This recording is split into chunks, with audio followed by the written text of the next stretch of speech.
you ready to quit, don't get started. I'm about action, and action means less talking and more doing. So in the valley of darkness, light doesn't exist. The people that overcome this darkness don't do it by finding the light. They do it by becoming it. I would love to tell you that on the road to success, everything is gonna work out. It's not.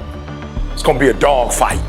I just do me, you know. I'm out there running, working out, and just trying to find out more of what this is all about. Trying to find out more what I'm all about.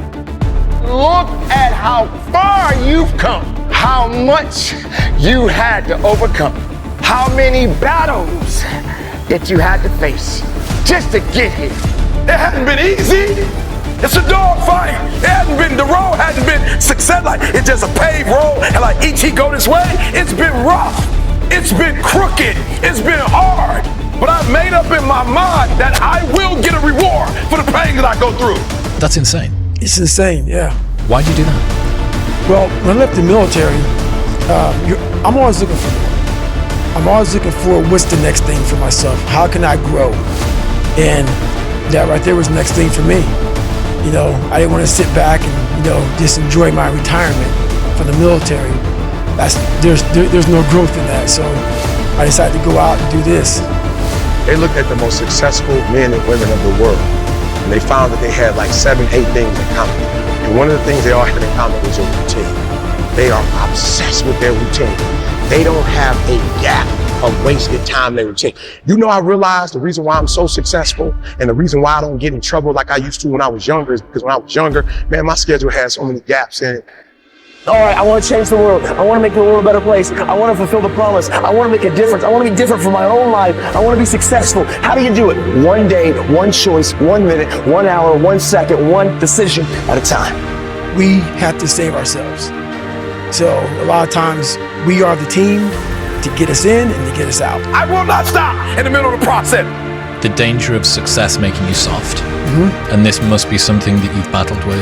I will not be defeated. People didn't know that, you know, I'm actually successful in business, and didn't realize that I was like basically turning down millions of dollars to do this job, and they can continue thinking it. I will take everything that happens in my life and I will allow the pain to push me to greatness. Just look at everything you've achieved. Just when you thought you were out, something pulled you back up. Your willpower, your faith, whatever it was, you got to where you needed to be. You have to know that as long as you're living, there's always going to be some kind of a battle, some kind of a struggle, some type of a conflict in your life. But you got to be prepared, ladies and gentlemen, to go through the challenges. I will not be destroyed. For me, the whole money part of it, it's not what it's about.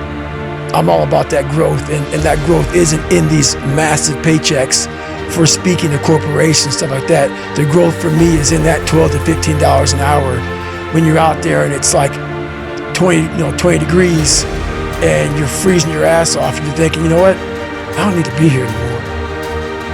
And you start questioning yourself why you're here, then there's a lot of growth in that. You will not break me. When you're serious about changing, all of you need to do, you don't have to tell anybody you're changing, just do it. Let your life speak, let your life scream, let your life shout, and let it speak so loud it will speak volumes that nobody can ignore it.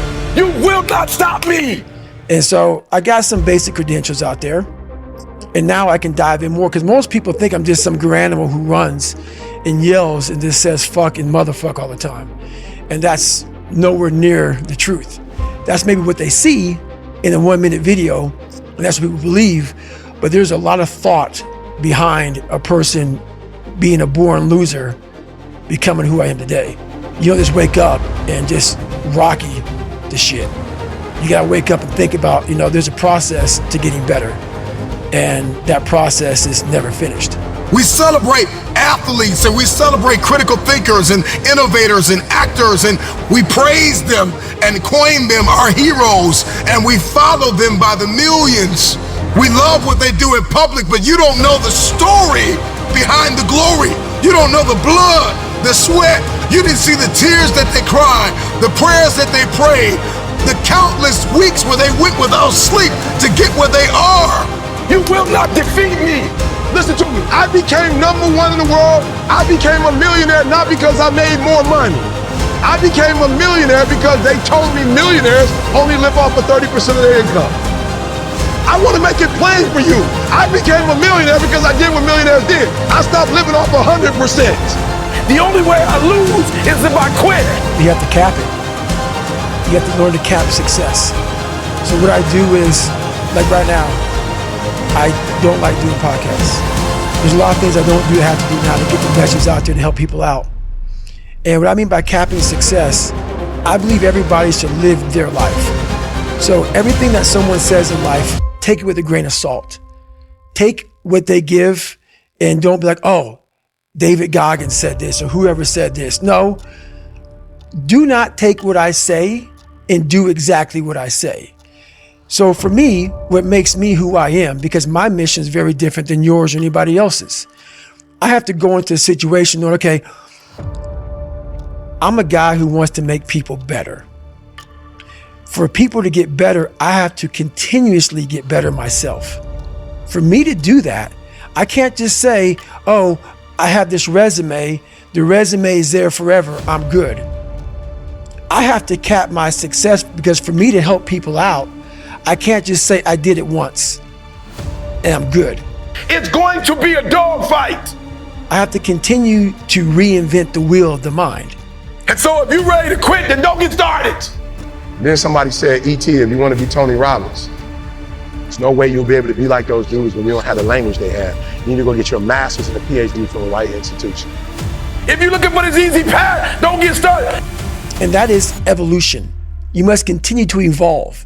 And you don't evolve, for me, in my job, unless I cap myself somewhere and say, okay, you made this much money, get back to fucking work.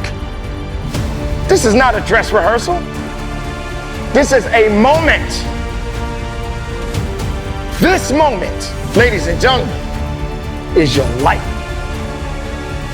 as much as any other. Spend it in a way that'll make you proud. If you think they're not going to close the door on you and say no 1,000,000 times, don't get started. It's time to get back to work. Stop hearing yourself talk. Get off the podcast. Don't be on social media too much. Cut out all the fucking noise. Get back to the fucking mental lab, because that's where the knowledge came from.